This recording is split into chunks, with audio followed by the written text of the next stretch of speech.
Hello everyone, I'm Brian Dragon and welcome back to Microsoft Ancient Lands.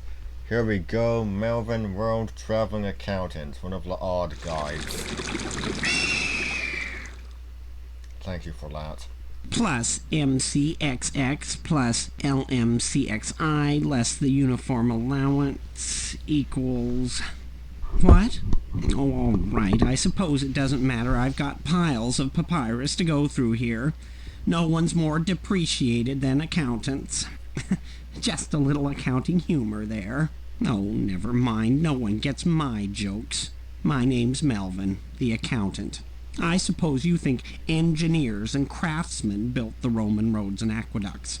Everybody's always awestruck, thinking how tough they must have been. How they did it with just the strength of their big muscles.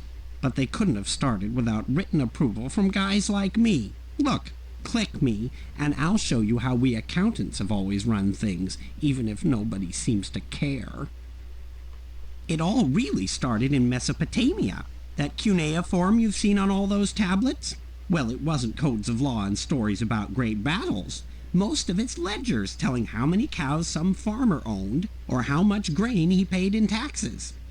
Can I borrow a tissue? This dust always makes my sinuses swell up.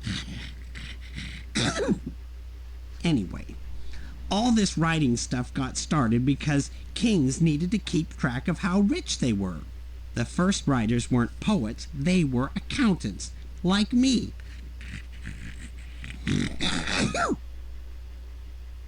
I wish I'd been an accountant in Egypt. Scribes, that's what they called us in those days, got a lot of respect. They didn't have to serve in the army or pay taxes themselves.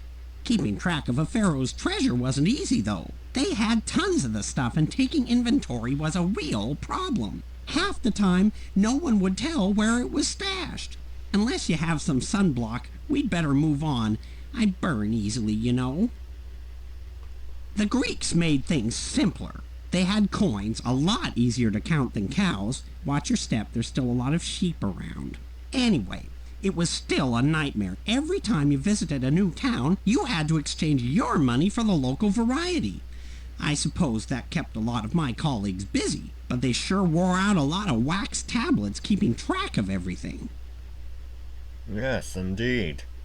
And for all their fine statues and epic poems, the Greeks were terrible with money. Keeping Athens in fighting ships took some fancy number juggling, let me tell you. And Alexander was another matter. He wanted only the best for his troops. Used to be, soldiers bought their own spears, but he starts using standard weapons. So many supplies to keep track of. Then he goes marching halfway around the world. It makes my feet hurt just to think of it. Then there's the Romans. I'll never understand them. They were always complaining about how poor they were, but those shows at the Colosseum and the theaters? Free! No wonder they had to tax everyone they met. And I don't care how many troops they had, they never could have held the empire together without guys like me keeping track of all the income from the provinces.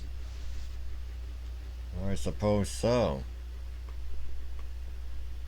Don't believe me? Why do you think it took the barbarians so long to finish off Rome? They had the weapons, they had the troops, but they didn't have anyone organizing things. Not that I'd volunteer, you understand. Too cold and damp up there. No, we accountants never see our names on monuments. It's always some king or queen. Even poets get more respect. But the next time you look at a big temple, remember, somebody had to make sure everything was put together in the right order. Look, I'd better get back to work. I bill by the quarter hour, you know. Click me again if you want to take another tour. Oh, now, where was I? Factoring in allowable expenses. And yeah, that's Melvin. Anyway, I'm Brian Dragon signing out. Stay straight.